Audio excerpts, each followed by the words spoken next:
하얀색 옷을 짙은색 아니면 진한색 옷과 같이 발면 안 됩니다.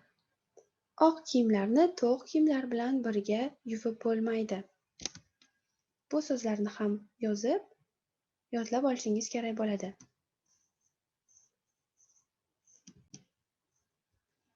Mana bu mashqimizda esa 1 dan 5 gacha bo'lgan koreys tilidagi so'zlarni o'zbekcha tarjimasini yozamiz. 6 dan 10 gacha bo'lgan o'zbek tilidagi so'zlarni koreyschaga tarjima qilishimiz kerak bo'ladi. Bu mashqni siz videoni pauza qilib bajarib olishingiz mumkin.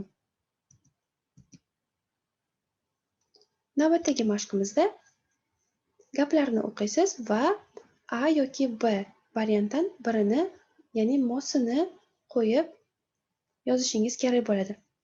Bu yerda 5 ta gap va har birida ikkita variantdan bittasini mosini qo'yib tanlashingiz kerak bo'ladi. Bu mashqni ham videoni pauza qilib bajarib olishingiz mumkin. 다들 수고하셨습니다. 감사합니다.